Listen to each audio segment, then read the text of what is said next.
उमेदवारी म्हणून घेऊन मागे घेण्याचं काम ते करतील, परंतु त्यांचं असं स्पष्ट मत होतं की मी एकटा निर्णय घेऊ शकणार नाही, माझे सर्व प्रमुख कार्यकर्ते आहेत, सर्व प्रमुख पदाधिकारी आहेत आणि त्यांची तातडीची बैठक एक अर्धा एक तासात ते लगेच त्यांनी सर्वांना आमच्यासमोरच काही लोकांना फोन केलेत तर ते बोलून घेऊन त्याच्याबद्दल करतील. आम्ही आशावादी आहोत की ते चांगले निर्णय घेतील आणि महाविकास आघाडीच्या उमेदवारावर राहतील अशी आमची अपेक्षा आहे. दिरंगाई झाली असं वाटत नाही का? शेवटचे दिवस आहे मला असं उमेदवारी मागे घेण्याचा आणि आपण यानंतर संभाजी ब्रिगेडचे पण उमेदवारांना मी स्वतः भेटायला जाणार आहेत आणि म्हणून माझी विनंती राहणार आहे की हेही झाल्यानंतर त्यांच्याशी बोलणं करून घेऊन मग काय नेमकं पक्षाची भूमिका आहे, काय नेमकं त्यांच्याकडनं काय होतं आहे. परत संध्याकाळी 4-5 वाजता मी पत्रकारांशी बोलणार आहे. परंतु एक गोष्ट नक्की आहे की आमच्यातलं सहकारी ज्यावेळी अशी भूमिका घेतो त्यामागची जी भावना आहे या जरी योग्य अयोग्य असले तरी देखील अशा कार्यकर्ता हा सातत्याने आपल्याबरोबर राहायला पाहिजे आणि म्हणून त्या भावनेतून महाविकास आघाडीचा घेतलेला जो निर्णय घेतल्यानंतर मात्र एक पक्षाची भूमिका घेतल्यानंतर पक्षाच्या अधीन राहून आपण सर्वांनीच काम केलं पाहिजे. मग ते मी असेन किंवा ते असतील हीच अपेक्षा आहे. आपण म्हटल्याप्रमाणे असं नाही आहे की गेल्या 2 दिवस मी स्वतः राहुल कलाटे साहेबांशी किंवा राहुल कलाटेजींशी मी स्वतः चर्चेमध्ये होतो. विनायक राऊत साहेबांचा त्यांना फोन आला, काल संजय राऊतजी पण त्यांच्याशी बोलले, आज स्वतः पक्षप्रमुखांनी पण बोलण्याचं काम केलं. ती या काही चर्चेचे जे विषय असतात ते वेळोवेळी त्यांच्याशी बोलतात आणि म्हणून मला असं वाटत नाही की फार काही घाई झालेली आहे किंवा फार काय उशीर झालेला आहे. पण कालपर्यंत आम्हाला अपेक्षा होती की ते निर्णय घेतील, ते झालं नसल्यामुळेच मी आज स्वतः पक्षप्रमुखांचा निरोप घेऊन किंवा पक्षप्रमुखांचं त्यांचं बोलणं करून देण्यासाठी आलो. तलाठी जर बंडखोरीवर ठाम राहिले तर आपली महाविकास आघाडीची काय भूमिका असेल? ते मी बोललो ना, काही समाधान तर नक्कीच आहे ना. चर्चा नाही, माझा झालेलं आहे समाधान. आता त्यांचं किती होतोय त्यांनी जसं सांगितल्याप्रमाणे की पक्षातले ते प्रमुखांबरोबर बोलतील, पण आम्ही त्यांना सर्वांना सांगण्याचं काम त्यांना केलं आहे की तुम्ही शांत रीतीने याचा विचार करायला पाहिजे, कारण राजकीय भवितव्य तुम्हाला पुढे आहे. आणि गेल्या निवडणुकीमध्ये पण त्यांनी जेवढी एक मताधिक्य मिळाला होता अर्थात त्यावेळी राष्ट्रवादीचा पाठिंबा होता, भारिपचा पाठिंबा होता, कळत नकळत इतर सर्व पक्षातले कार्यकर्ते देखील त्यांच्याबरोबर होते. हीच पूर्णवृत्ती होईल की नाही होईल हा एक प्रश्नचिन्ह आहे, पण तो जशी जशी निवडणुका होतील त्याच्यातल्या आहेत, पण ती होऊ नये त्या दृष्टिकोनातून पण त्यांना आम्ही विनंती केली. आणि आता मला मी गेल्यानंतर 5-10 मिनिटांनंतर ते त्यांची भूमिका बोलतील, पण मला असं वाटतं त्यांनी सांगितलं की बाबा मी सर्व प्रमुख लोकांबरोबर बोलल्यानंतरच बोलणार आहेत, तर तेही बोलतील. महाविकास सचिन नाव होतं, तुम्ही काय म्हणलं? महाविकास जागा तुम्हाला का सुटू शकली? 1,12,000 मत राहुल कलाटेंनी घेतले होते 2019ला, तरी जागा तुम्हाला का सुटू शकली? माहिती आहे का कुठचा आपला आवाज समोर कुठे? इकडे हां सॉरी हां नाही, ह्या कसं आहे आपण सर्वांनीच बघितलं असेल की मी व्यक्तिशः संपर्क प्रमुख या नात्याने या मताचा होतो. मी काल देखील मुंबई तक म्हणून घेऊन एक ऑनलाईन चॅनलला पण एक स्पष्ट सांगितलं की पक्षाने किमान एक सीट तरी लढवलीच पाहिजे होती, ती लढली पाहिजे होती. पण ज्यावेळी महाविकास आघाडीमध्ये आपण 3 पक्ष एकत्रित येतो त्यावेळी एक निर्णय होत असतो, त्यावेळी त्या निर्णयाच्या अधीन राहायला पाहिजे. ह्याचा अर्थ असं नाही की पुढे काहीच नाही, पुढे आगामी महानगरपालिका आहे त्या सर्व गोष्टी पण होईल. तुम्ही जसं म्हटल्याप्रमाणे हा युक्तिवाद आम्ही केलाच, पण हा युक्तिवाद करत असताना त्यांचा उलट युक्तिवाद होता का बाबा त्यांना जी मतं मिळाली ती आमच्या पाठिंबामुळे मिळाली. त्यावेळी तर आम्ही जाहीर पाठिंबा देण्याचं काम केलं होतं राष्ट्रवादीने, म्हणून त्यांना मिळाली. तर आम्ही त्यांना सांगतो की बाबा ते जरी असलं तरी देखील आज ते पक्षामध्ये आमचे काम करतायत. गेले 2 वर्ष आज ते गटनेते म्हणून घेऊन त्यांनी भूमिका घेतली आहे. तर या सर्व गोष्टीची चर्चा आमच्या सर्वांच्या स्तरावरती झालेली आहेत. स्वतः संजय राऊतजी एका बैठकीला होत्या, दुसऱ्या बैठकीला परत सुभाष देसाईजी होते, माझी पक्षप्रमुखांबरोबर आणि विशेषतः नीलमताई गोरे यांच्याबरोबर आम्ही सर्वांनीच मिळून घेऊन चर्चा देखील करण्याचं काम आम्ही केलं होतं. पण या सर्व अंतिममध्ये जो निर्णय वरिष्ठ स्तरावर होते त्याला वाटते आमच्याकडनं प्रतिक्रिया देणं हे उचित होणार नाही. आणि तो विषय आता काय राहिला नाही, कारण फॉर्म भरलेले आता आज विड्रॉलचा आहे आणि म्हणून कोणाला मिळाली का मिळाली हा मुद्दा दुय्यम आहे. महाविकास आघाडीच्या माध्यमातूनच पुढे आम्ही सर्वजण काम करणार. नेमका तिढा कुणामुळे हा निर्माण झाल्याचं दिसतंय? तुमच्या सगळ्या चर्चेनंतर काय दिसतंय तुम्हाला? कुणामुळे हा तिढा निर्माण झालेला आहे? सगळा हे कसं आहे, तिढा हा असं म्हणता येणार नाही. त्याला कारण असं आहे की जोपर्यंत चर्चा होते तोपर्यंत ती चर्चा राहते. शेवटी चर्चेचा निर्णय त्याच्यात जर झालं नाही तर त्याच्यात तिढा कोणाचं काय हे आपण बोलू शकत नाही. आता कालपर्यंत प्रेसच्या माध्यमातून आम्ही सीड मागत होतो आणि ही शिवसेनेला सोडलीच पाहिजे अशी आमची आग्री भूमिका होती. त्यावेळी काही जाणकार पत्रकार राहुल कलाटे हे राष्ट्रवादीतून उमेदवार होणार म्हणून जाहीर पण करून टाकण्याचं काम केलं.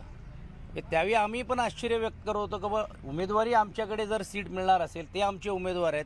आपल्या सर्वांना आठवत असेल की संजय राऊतजी जे पक्षाचे नेते आहेत त्यांनी जाहीर रीतीने त्यांचं नाव घेऊन सांगितलं. असंही नाही का नाही, पण अशा काही गोष्टी होतात. तर तिळा कोणामुळे आहेत? आता जसं दादा बोलले की काहींना संशोधन करावं लागेल, तसं हाही एक संशोधनाचा भाग आहे की कोणामुळे हे निर्माण होतं. पवारांच्या घरात होते त्याच्यामुळे हा प्रश्न नाही, मी काय त्यांच्याशी चर्चा केली नाही. मी काय ती माहिती घेतलेली नाही आहे, कारण मी एका पक्षाचा मी एक संपर्क प्रमुख या नात्याने, उपनेते या नात्याने मी माझ्या पक्षापुरता बोलीन. आता त्यांची अनौपचारिक अधिकृत अनधिकृत काय चर्चा झाली तर ते सांगतील, म्हणजे ते इकडेही उपस्थित आहेत, ते सांगतील. पण पक्ष म्हणून घेऊन ही सीट आम्हाला मिळावी म्हणून आम्ही आग्रह होतो. आणि आम्हाला मिळाल्यानंतर राहुल कलाटे जसे उमेदवार होते तसे अजून इच्छुक पण उमेदवार होते. पण राहुल कलाटे हे प्रेफरन्समध्ये होते हे कोणीही नकारू शकणार नाही. ज्याचा उल्लेख अगोदरच्या पत्रकारांनी केला की गेल्यावेळी त्यांनी एक निवडणूक लढून एवढी मतं त्यांना लोकांनी दिलेली आहेत. तर हाही एक अंदाज आपण बघूनच त्यावेळी उमेदवारी आपण ठरवत होतो. अर्थात हे नाही मिळाल्यानंतर महाविकास आघाडीकडे गेल्यानंतर आणि राष्ट्रवादीकडे गेलं तर राष्ट्रवादीचा उमेदवार कोण असावा हे आम्ही ठरवू शकत नाही किंवा आम्ही सल्लेही देऊ शकत नाही, आम्ही बोलू शकत नाही. आणि म्हणून मला असं वाटते त्या प्रश्नावरती मी उत्तर देणं योग्य होणार नाही. आता तुम्ही त्यांनाच विचारा. मी माझी भूमिका पार पाडण्यासाठी आलो आहे. या सर्व गोष्टी जर आपण पाहिली तर ह्याची चर्चा खूप अगोदर झालेली आहेत की बिनविरोध व्हावी म्हणून काहींनी इच्छा प्रकट केली होती. बिनविरोध का नाही झाली त्याच्याही बाबतीत सर्व चर्चा करण्याचं काम झाला होता. आणि म्हणून मला असं वाटते की त्याच्याबद्दल आता तो मुद्दा राहिला नाही, कारण निवडणुका होणार आहेत. आज विड्रॉलची 3 वाजेपर्यंत शेवटची वेळ आहे. मला असं वाटतं आपण पण वेळ न घालवता त्यांना प्रमुख कार्यकर्त्यांबरोबर चर्चा करून घेऊन लवकरात लवकर निर्णय माघारीचा त्यांनी घ्यावी ही जी आम्ही विनंती करून गेल्या आहेत तर ते बोलतील. धन्यवाद. हो दादा आता तो बोला थोडं तपशील द्या पाहुण्यार आहे. म्हणजे दुसरी फ्रेम मिळेल तुम्हाला.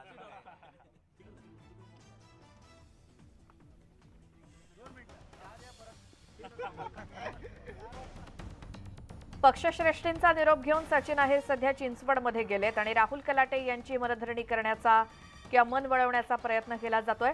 आता त्यांची समजूत काढली आहे. आता यानंतर राहुल कलाटे काय निर्णय घेतील आणि या चर्चेनंतर कलाटे योग्य निर्णय घेतील असा विश्वास सचिन अहिर यांनी बोलून दाखवलाय. कलाटेंना अर्ज मागे घेण्यासाठी विनंती करण्यात आलेली आहे आणि त्याचसोबत प्रमुख नेत्यांची सुद्धा चर्चा होईल आणि त्यानंतर दुपारनंतर कळेल की नेमका काय निर्णय घेतात राहुल कलाटे. आमचे प्रतिनिधी गोविंद वाकडे हे सुद्धा आपल्या सोबत आहेत. गोविंद, सचिन अहिर राहुल कलाटेंना भेटलेत, त्यानंतर संभाजी ब्रिगेडच्या उमेदवाराला यानंतर ते भेटणार आहेत. काय सविस्तर सांगाल? श्वेता, खरं तर आता सचिन अहिर हे रवाना झालेलं साधारण तासभर चर्चा त्यांनी केली.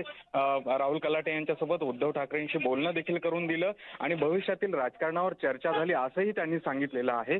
मात्र त्यानंतरही राहुल कलाटे यांनी आपली भूमिका जी आहे ती या नेत्यांकडे स्पष्ट केली नाही. त्यामुळे आता पुन्हा एकदा संभ्रम वाढलेला आहे की राहुल कलाटे हे काय नेमकी जी आहे ती भूमिका घेत आहेत, अर्ज माघार घेत आहेत का. 3 वाजेपर्यंत अर्ज माघारी घेण्याची जी मुदत आहे ती आहे आणि त्याआधी ह्या सगळ्या घडामोडींना आता वेग आल्याचं दिसतंय. सचिन अहिर आहेत ते आता संभाजी ब्रिगेडचे जे उमेदवार आहेत त्यांची मनधरणी करण्यासाठी सुद्धा गेलेले आहेत. मात्र एकंदरीत जर बघितलं तर राहुल कलाटेंनी आता बोलताना सांगितलंय की आपण आपल्या प्रमुख पदाधिकाऱ्यांशी जे समर्थक आहेत त्यांच्याशी चर्चा करून आपली भूमिका आहे ती माध्यमांसमोर मांडू. तुम्हाला कारण राहुल कलाटे बोलतात, ऐकूया. कृष्णा पांचाळ सगळे येतात तुम्ही मध्ये ऐका ना.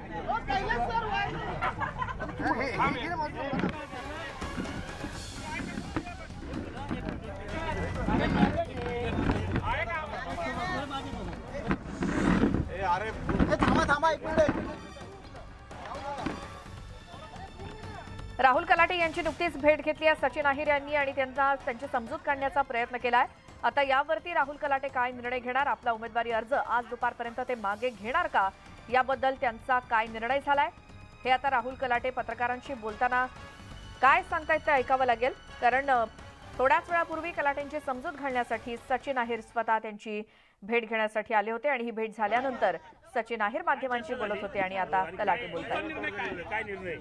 सचिन भाऊंनी आणि माझी चर्चा झाल्यानंतर भाऊंनी आदरणीय साहेबांना देखील फोन कनेक्ट केला. मी साहेबांशी देखील चर्चा झाली, परंतु साहेबांचा कुठल्याही प्रकारचा अनादर करण्याचं माझ्या मनात नाही आहे. परंतु मी माझ्या सर्व प्रमुख कार्यकर्त्यांशी बोलतो की ज्यांनी मला आजपर्यंत पाठबळ दिलं आहे, त्यांच्याशी सगळ्यांची चर्चा करतो आणि मग मी कळवतो. किती वेळ लागेल? राहुल कलाटे यांनी सूचक वक्तव्य केलंय. मी माझ्या समर्थकांची कार्यकर्त्यांशी बोलतो आणि मग मी माझा निर्णय सांगेल. मात्र आता ते कधी आपला निर्णय कळवतात. खरं तर आज दुपारी 3 वाजेपर्यंतची उमेदवारी अर्ज मागे घेण्याची वेळ आहे.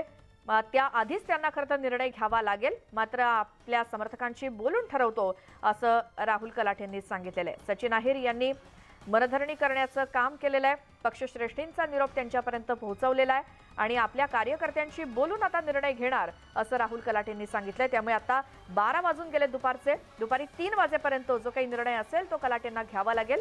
त्यामुळे थोड्याच वेळात ते आपला निर्णय जाहीर करतील आणि ठरवतील की आपला उमेदवारी अर्ज मागे घ्यायचा की नाही ते. कारण या पोटनिवडणुकीसाठी उमेदवारी अर्ज मागे घेण्याचा आजचा शेवटचा दिवस आहे. 3 वाजेपर्यंतची वेळ आहे आणि त्यासाठीच शिवसेना उद्धव बाळासाहेब ठाकरे पक्षाचा निरोप घेऊन सचिन आहेर हे राहुल कलाटेंची मनधरणी करण्यासाठी किंवा त्यांना उमेदवारी अर्ज मागे घ्यावा अशी विनंती करण्यासाठी आलेले आहेत चिंचवडमध्ये. आणि राहुल कलाटेंची त्यांनी भेट सुद्धा घेतली आहे आणि आता अद्याप तरी या भेटीनंतर राहुल कलाटेंचा काहीही निर्णय आलेला नाही. आपल्या कार्यकर्त्यांशी बोलून निर्णय घेणार असं त्यांनी पत्रकारांशी बोलताना सांगितलंय. त्यामुळे आता थोड्याच वेळात राहुल कलाटेंचा निर्णय सुद्धा आपल्याला कळेल. मात्र त्यांना आधी कार्यकर्त्यांशी चर्चा करायची आहे. सचिन आहेर हे आपल्याला समजावण्यासाठी आलेले होते. मात्र यानंतर काय निर्णय घेतलाय असं पत्रकारांनी विचारलं असता कार्यकर्त्यांशी बोलून निर्णय घेणार असं राहुल कलाटेंनी सांगितलं.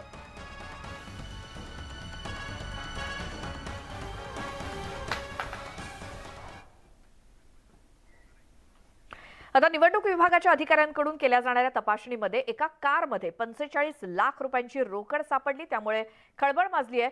ही रोकड कुठे घेऊन जाण्यात येत होती याची चौकशी सुरू करण्यात आली आहे. चिंचवड विधानसभा मतदारसंघातील दळवीनगर परिसरात ही घटना घडली असून वरिष्ठ अधिकारी घटनास्थळी दाखल झालेत.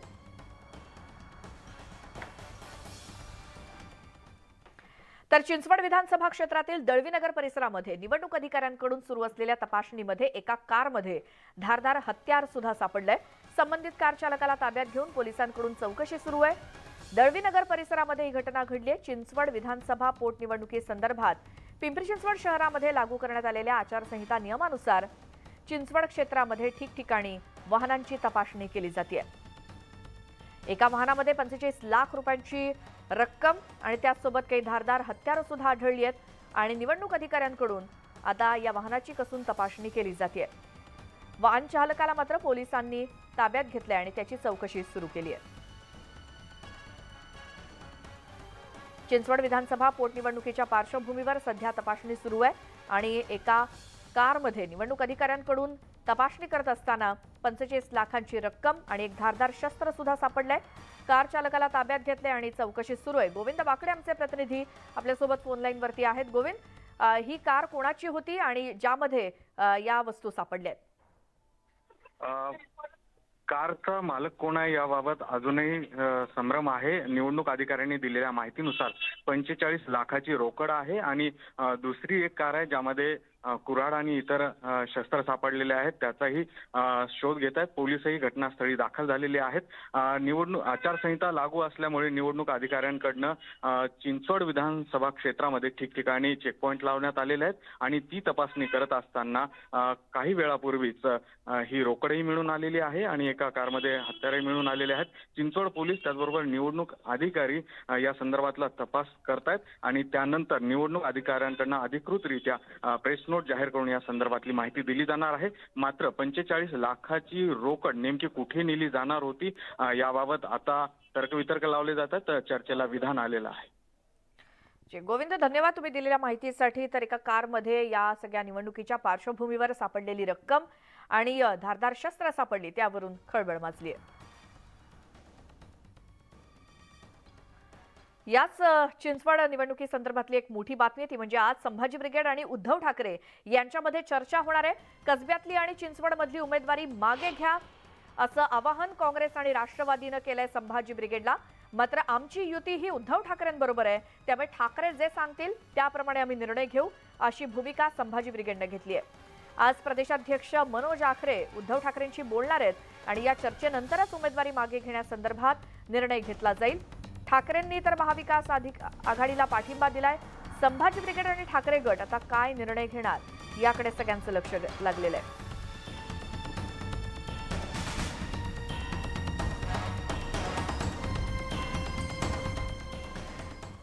आता पुण्यामध्ये भाजपला टक्कर देण्यासाठी महाविकास आघाडी आणि ठाकरे गटाचं मोठं प्लॅनिंग आहे। यासाठीच आदित्य ठाकरेंचा पुण्यामध्ये रोड शो होणार आहे। तर संजय राऊत, सुषमा अंधारे यांच्या देखील जाहीर सभा होणार आहेत। पुण्यामध्ये संजय राऊतांच्या प्रचाराच्या काळात तोफ धडाडणार असून प्रचारासाठी महाविकास आघाडीनं जोरदार तयारी केल्याचं समजतंय।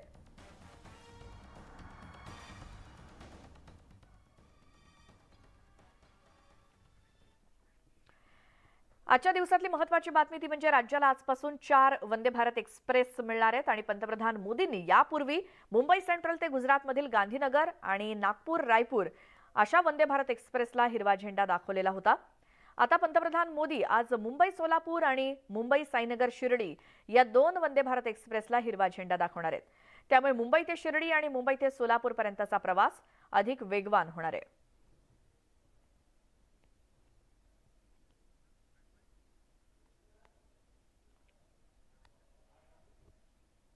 आज पंतप्रधान नरेंद्र मोदी मुंबई दौऱ्यावरती असून ते मुंबईहून शिर्डी आणि सोलापूरला जाणाऱ्या 2 वंदे भारत एक्सप्रेस गाड्यांना हिरवा कंदील दाखवणार आहेत।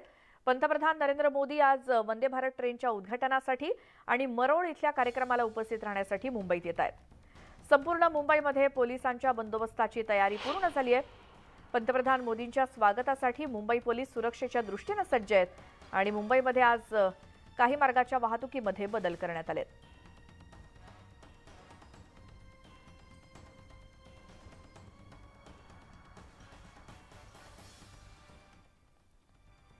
माझ्या सहकारी सुवर्णा जोशी आता आपल्या सोबत जोडल्या गेल्या। सुवर्णा, तुम्ही आता कुठे आहात? मुंबईच्या कोणत्या भागामध्ये?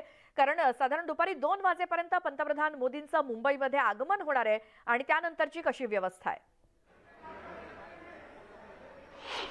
श्वेता, थँक्यू। मी आता CSMT म्हणजे छत्रपती शिवाजी महाराज टर्मिनसच्या त्या ठिकाणी उभी आहे जिथून आपल्याला आतमध्ये म्हणजेच वंदे भारतसाठी जाण्याला एंट्री मिळणार आहे। अत्यंत हॅपनिंग आहे हा परिसर आता, कारण प्रचंड गर्दी आहे इथे।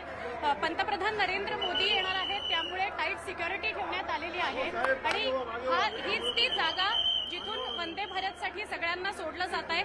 आम्ही सुद्धा म्हणजे न्यूज 18 लोकमतची टीम आज CSMT ते शिर्डी असा वंदे भारतने प्रवास करणार आहे। ही गर्दी तुम्हाला दिसेल। जोरदार वंदे भारत किंवा जय महाराष्ट्र अशा वेगवेगळ्या घोषणा दिल्या जात आहेत आणि ही तीच मंडळी आहे जी वंदे भारतनी प्रवास करणार आहेत। हायस्पीड ट्रेन आहे, प्रचंड गर्दी आहे। काही वेळा मी पण तयारीनिशी आता उभी आहे तुमच्या सगळ्यांसमोर। दरवेळेला स्टुडिओमध्ये मी असते, मात्र श्वेता आज मी आणि माझा सहकारी न्यूज 18 लोकमतची टीम या ट्रेनने प्रवास करणार आहे शिर्डीपर्यंत। अप्रतिम अशी ट्रेन आहे। अर्थात उद्यापासून ती रेग्युलर वेळेत लोकांच्या सेवेमध्ये दाखल होईल आणि जसं तू म्हणालीस की पंतप्रधान नरेंद्र मोदी CSMT सोलापूर, CSMT शिर्डी अशा या ज्या 2 गाड्या आहेत वंदे भारत, त्या गाड्यांचं लोकार्पण करतील आणि त्या उद्यापासून सेवेमध्ये रुजू होतील सगळ्यांच्या। बरं सुवर्णा, धन्यवाद या सगळ्या माहितीसाठी आणि आम्हाला देखील उत्सुकता आहे ज्यावेळेला पंतप्रधान हिरवा झेंडा दाखवतील त्यानंतर ही ट्रेन सुरू होईल। आतमधून कशी आहे, कसा स्पीड आहे या ट्रेनचा, कोणकोणती स्थानकं आहेत आणि किती वाजता सुटते आणि किती वाजता ती त्या ठिकाणी पोहोचते याबद्दल तुम्ही सविस्तर माहिती देत राहा। तुर्तास धन्यवाद। तर मुंबई ते शिर्डी वंदे भारत एक्सप्रेसला पंतप्रधान मोदी हिरवा झेंडा दाखवतील आणि मुंबईहून निघणारी ही ट्रेन अवघ्या 5 तासात शिर्डीला पोहोचणार आहे। पहिल्या वंदे भारत ट्रेनचं भाजप आणि साई संस्थांकडून जल्लोषात स्वागत केलं जाणार आहे। साईनगर रेल्वे स्थानकावरती फटाक्यांची आतषबाजी केली जाईल। वंदे भारत ट्रेनच्या स्वागतासाठी महसूल मंत्री राधाकृष्ण विखे पाटील, अहमदनगरचे खासदार सुजय विखे पाटील तसंच शिर्डीचे खासदार सदाशिव लोखंडे उपस्थित असतील। पुष्पगुच्छ आणि साईबाबांचा गंध टिळा असं लावून आम्ही स्वागत करणार आहोत. त्याचबरोबर साई भक्तांना आतषबाजी करून आणि संस्थांनीही याच्यामध्ये सहभागी झालेलं आहे आणि रेल्वेचं जे प्रशासन आहे ते प्रशासनही याच्यामध्ये सहभागी होऊन सर्व भक्तांचे आणि रेल्वेचं स्वागत करणार आहोत. शिर्डीकरांसाठी सुद्धा ही आनंदाची बाब आहे की आता साई भक्त या चांगल्या रेल्वेतून येणार आहेत आणि म्हणून शिर्डी भारतीय जनता पक्षाचे सर्व कार्यकर्ते, राहता तालुक्यातील कार्यकर्ते, उत्तरनगर जिल्ह्यातील सर्व कार्यकर्ते मोठ्या संख्येने या ठिकाणी उपस्थित राहून येणाऱ्या साई भक्तांचं स्वागत जोरदार आतषबाजीमध्ये करणार आहे. अयोध्येतील जुना आखाड्याच्या गुरुमा कांचनगिरीजी यांनी पुन्हा एकदा राज ठाकरे यांची भेट घेतली. यापूर्वी ऑक्टोबरमध्ये गुरुमा कांचनगिरी यांनी राज ठाकरेंची भेट घेतली होती आणि मागील भेटीवेळी त्यांनी राज ठाकरेंना अयोध्येमध्ये येण्याचं आमंत्रण दिलं होतं. मात्र स्थानिक खासदार ब्रिजभूषण सिंह यांच्या विरोधामुळे राज ठाकरे यांना दौरा स्थगित करावा लागला होता आणि या भेटीमध्ये हिंदू राष्ट्र निर्माण आणि हिंदू जनजागृती यावरती चर्चा केली जाणार आहे. ब्रेकनंतर मुद्दा महाराष्ट्राचा मध्ये तुमचं स्वागत. आणि एक मोठी बातमी आहे राजकीय वर्तुळातूनच. राष्ट्रवादी काँग्रेसचे आमदार निलेश लंके यांच्या एका विधानामुळे येत्या निवडणुकीत महाविकास आघाडीचं मुख्यमंत्रीपदाचा उमेदवार कोण असणार याची चर्चा रंगू लागली आहे. निलेश लंकेंनी विधानसभा विरोधी पक्षनेते अजित पवार यांना पुढील मुख्यमंत्री करण्यासाठी कामाला लागण्याचं आवाहन राष्ट्रवादीचे कार्यकर्ते आणि पदाधिकाऱ्यांना केलंय. अजित पवारांना फक्त 5 वर्ष मुख्यमंत्रीपदाची संधी मिळाल्यानंतर आपलं राज्य 25 वर्ष पुढे गेल्याशिवाय राहणार नाही याची खात्री आहे असं वक्तव्य निलेश लंकेंनी केलं.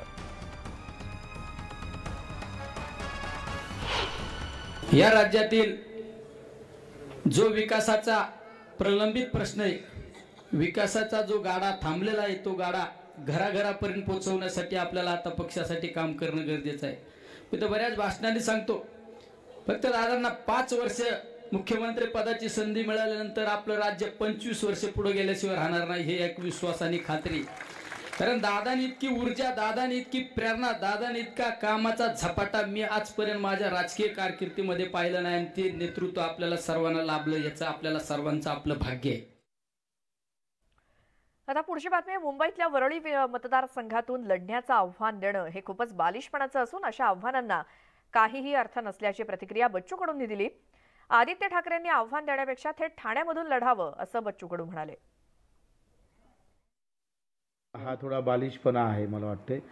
जेव्हा निवडणूक असेल विधानसभेत तेव्हा आपण जर आव्हान द्यायचंच आहे तर तुम्ही माझ्या मतदारसंघात म्हणजे मग मला असं केलं तर मी तसं करेल, याला काही अर्थ नसतं. तुम्हाला जर इतकीच हौस असेल तर शिंदे साहेब विधानसभेचे तुम्ही तिथं विरोधात लढा. तुम्ही असं आव्हान ठोकल्यापेक्षा आपण तिकडे लढा ना. दिव्यांग मंत्रालयानंतर आता दिव्यांगांसाठी अमरावतीमध्ये राज्यातलं पहिलं विद्यापीठ स्थापन होणार आहे.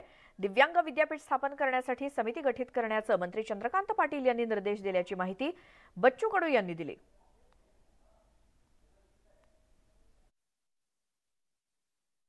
पुऱ्या महाराष्ट्रातले दिव्यांग बांधव एका ठिकाणी जे 12वी पास असेल त्यांना एका ठिकाणी एज्युकेशन कसं भेटेल या सगळ्याचा विचार करून ही समिती गठीत केल्या गेलेली आहे आणि ते लगेच आपण समितीचा अहवाल झाला तर देशातलं पहिलं किंवा दुसरं दिव्यांग आम्ही अमरावतीलाच मागणी करतो आहे.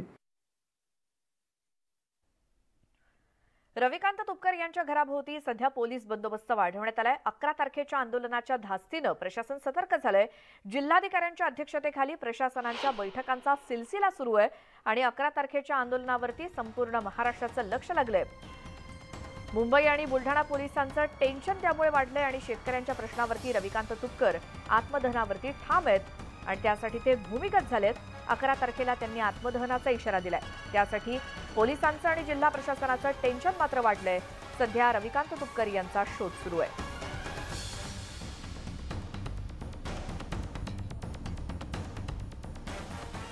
सिडकोच्या नैना प्रकल्पाविरोधात पनवेलमधील शेतकरी आक्रमक झालेत. गावकऱ्यांनी गाव बंद आंदोलन पुकारलंय.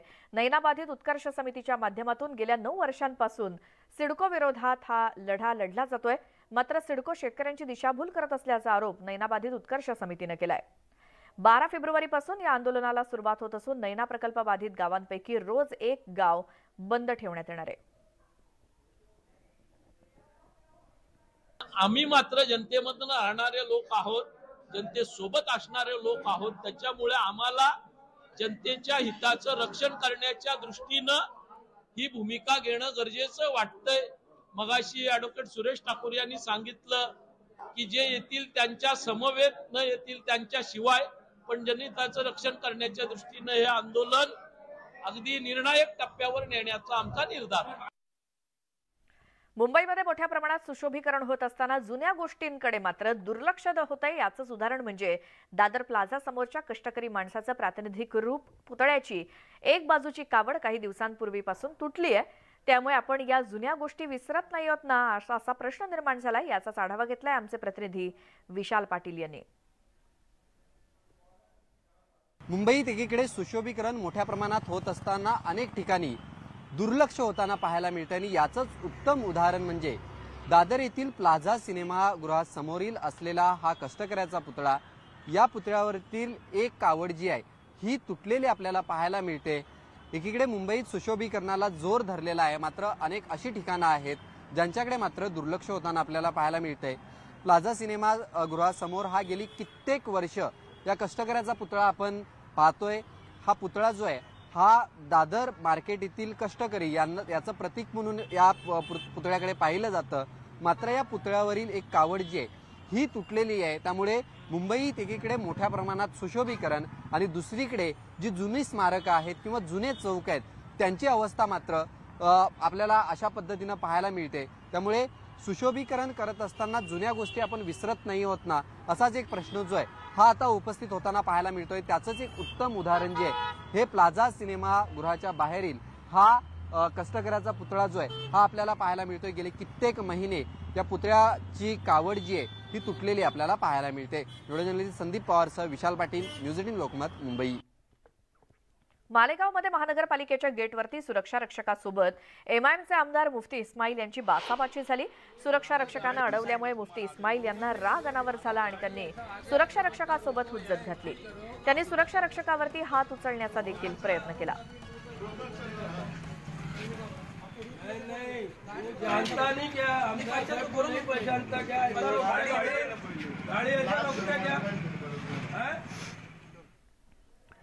ठाण्यामध्ये भाजपचे राज्य उपमुख्य प्रवक्ते अजित चव्हाण यांची पत्नी प्रियांका चव्हाण यांना बेदम मारहाण करण्यात आल्याचा धक्कादायक प्रकार समोर आलाय. शिवसेना उद्धव बाळासाहेब ठाकरे पक्षाच्या कार्यकर्त्यांनी ही मारहाण केल्याचा आरोप आहे. रात्री उशिरापर्यंत कार्यक्रम सुरू होता, त्यावरती प्रियांका चव्हाण यांनी आक्षेप घेतला असता ही मारहाण करण्यात आल्याचं बोललं जात आहे. या प्रकरणी कासारवडवली पोलीस स्टेशन इथे तक्रार दाखल करण्यात आल्याची माहिती मिळाली आहे.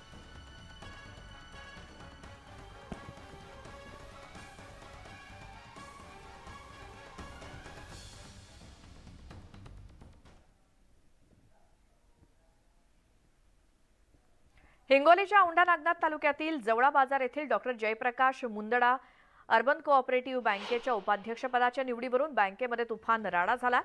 भाजप आणि शिवसेना ठाकरे गटाच्या कार्यकर्त्यांमध्ये बँकेत फ्रीस्टाईल हाणामारी झाली. या हाणामारीची दृश्य बँकेतल्या सीसीटीव्ही कॅमेरामध्ये कैद झाली आहेत. काल या बँकेचे अध्यक्ष उपाध्यक्ष निवडीची या पदाची निवड झाली आणि याच निवडीवरून भाजप आणि शिवसेना ठाकरे गटात हा राडा झाला.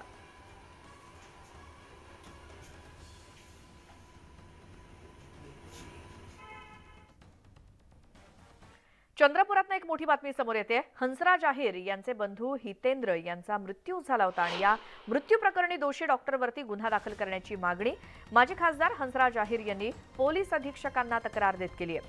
साधारण महिनाभरापूर्वी हितेंद्र यांना हृदयविकाराचा झटका आल्यानंतर डॉक्टर विश्वास झाडे यांच्या खासगी रुग्णालयात त्यांना दाखल केलं होतं. मात्र डॉक्टरांच्या म्हणण्यानुसार हितेंद्र यांचा काही मिनिटात मृत्यू झाला होता.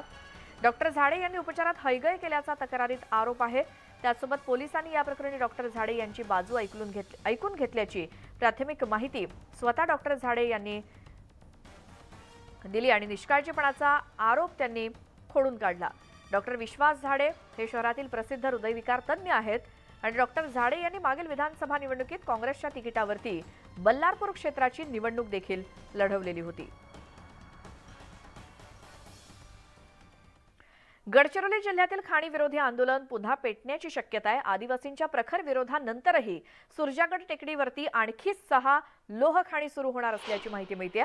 सुरजागड टेकडीवरती लोह खनिज प्रकल्पाचा विस्तार करण्यात येणार आहे. आणि याच टेकडीवरती पुन्हा 6 नव्या खाणींसाठी नुकत्याच निविदा मागवण्यात आल्यामुळे स्थानिक आक्रमक झालेत. सुरजागड टेकडीवरती आदिवासींचे ठाकूरदेव, संरक्षित माडिया जमात, जंगल नष्ट होतील अशी आदिवासींना भीती वाटते आणि वर्षभरात हजारो कोटींचं लोह खनिज बाहेर पाठवण्यात आलं इथून.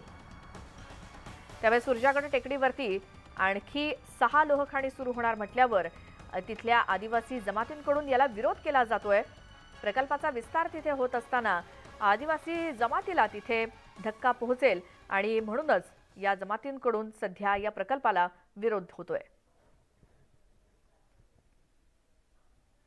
भारतामध्ये पहिल्यांदा जम्मू काश्मीरमध्ये 59 लाख टन लिथियमचा साठा सापडलाय. केंद्र सरकारनं ही मोठी आणि महत्त्वाची माहिती दिली.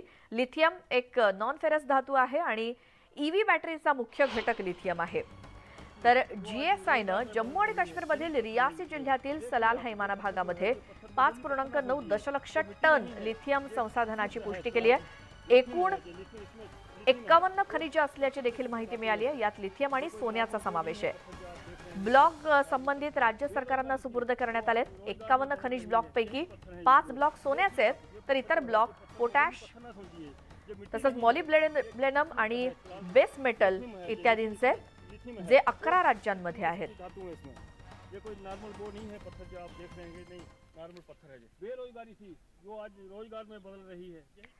यवतमाळमध्ये एक मोठी बातमी आहे. जन्मदात्या आईनंच आपल्या मुलाला विकण्याचा धक्कादायक प्रकार उघडकीस आलेला आहे. यवतमाळच्या वसंतराव नाईक शासकीय वैद्यकीय महाविद्यालयातली धक्कादायक घटना आहे.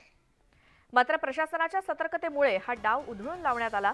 शेवटी या बाळाला बालविकास अधिकाऱ्यांनी ताब्यात घेतलं आणि शिशुगृहात ठेवलेलं आहे.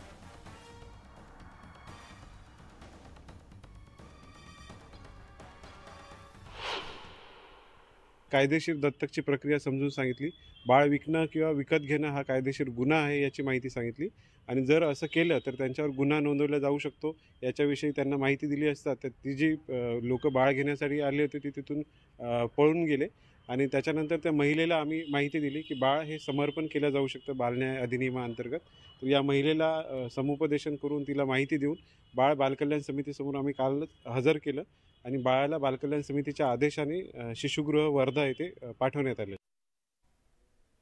मुंबईमध्ये कबड्डी खेळताना एका 20 वर्षीय तरुणाचा मृत्यू झाला. कबड्डी खेळत असताना हा तरुण अचानक खाली पडला आणि त्याचा जागीच मृत्यू झाला. मुंबईतील मालाड परिसरात कबड्डी स्पर्धेचं आयोजन करण्यात आलं होतं आणि तरुणाच्या मृत्यूचं अद्याप कारण अस्पष्ट आहे. मुंबई पोलिसांनी ADR नोंदवून संपूर्ण प्रकरणाचा तपास सुरू केलाय.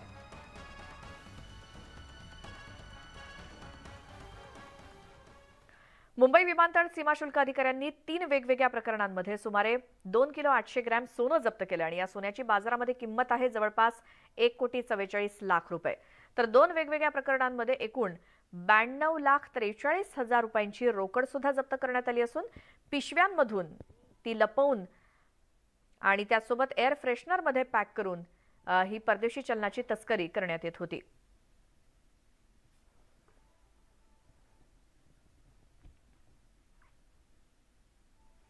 आंबेगाव तालुक्यातील शिंगवे इथल्या पाबळेमळा इथे एका शेतामध्ये बिबट्याचे 2 लहान बछडे सापडलेत.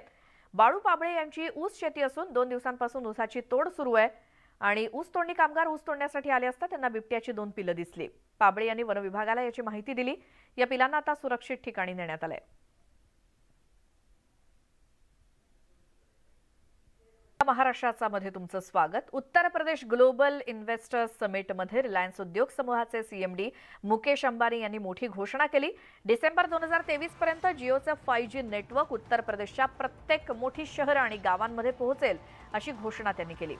तसंच रिलायन्स पुढील 4 वर्षात UPमध्ये विविध उद्योगांच्या माध्यमातून 75,000 कोटी रुपये गुंतवण्याचं उद्दिष्ट ठेवत असून तसं त्यांनी मोठी घोषणा केली. यामुळे उत्तर प्रदेशात 1 लाख नवीन रोजगार निर्मिती होईल असा विश्वास त्यांनी व्यक्त केला. रिलायन्स उद्योग समूहानं आतापर्यंत उत्तर प्रदेशात 50,000 कोटी रुपयांची गुंतवणूक केली असल्याची माहिती सुद्धा मुकेश अंबानी यांनी दिली.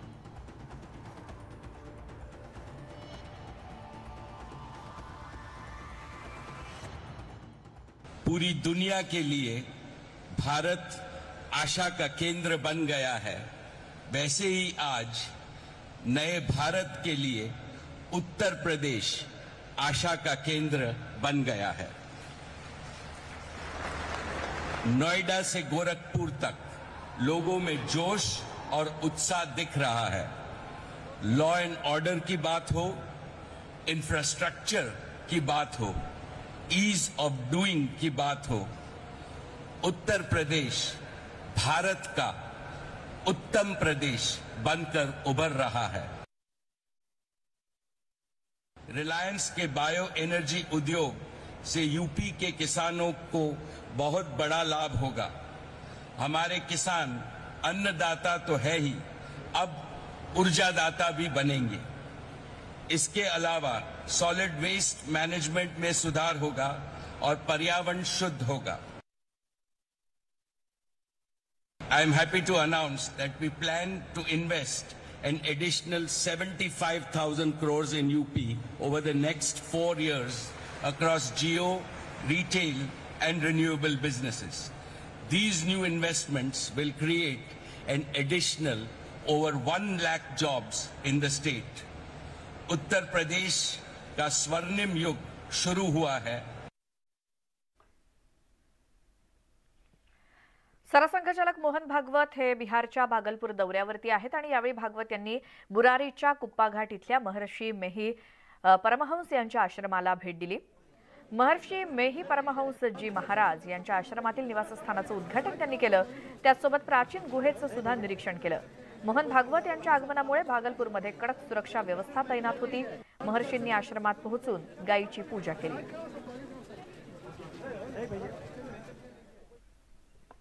एअर इंडिया एक्सप्रेसच्या मुंबई दुबई फ्लाईटला 13 तास उशीर झाल्यामुळे प्रवाशांनी चांगलाच गोंधळ घातला। मुंबईहून दुबईला जाणाऱ्या एअर इंडिया एक्सप्रेसचं विमान काल दुपारी 3 वाजता टेक ऑफ घेणं अपेक्षित होतं, मात्र काही तांत्रिक अडचणींमुळे या विमानानं आज पहाटे 4 वाजता उड्डाण केलं। 176 प्रवासी विमानतळावरती 13 तास फ्लाईटची वाट पाहत होते। सर्व प्रवाशांना विमानतळावरती सर्व सुविधा देण्यात आल्यात अशी माहिती एअर इंडिया एक्सप्रेसनं दिली।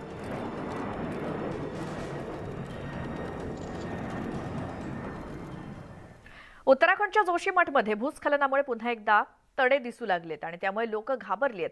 नवे तडे दिसतायत घरांवरती आणि एकूण 5 घरांवरती नवनवीन तडे दिसायला लागलेत। चामोलीचे जिल्हाधिकारी हिमांशु खुराणा यांनी या भागात जाऊन घरांची पाहणी केली। ज्या घरामध्ये क्रॅक मीटर लावले गेले तिथे जुन्या तड्यांचा आकार वाढलाय। मनोहरबाग वॉर्ड भागातील पीडित सूरज कपरवन यांनी म्हटलंय की काही ठिकाणी तडे हे रुंद झालेत। नवीन तडे दिसल्यानंतर मुख्यमंत्री पुष्करसिंह धामी यांनी जोशीमठबाबत सचिवालयामध्ये आपत्कालीन बैठक बोलावली आहे। यात आपत्ती व्यवस्थापन विभाग आणि वरिष्ठ अधिकारी सहभागी झाले। तर नव्या तड्यांमुळे पीडितांसोबत प्रशासनाची देखील चिंता वाढली आहे।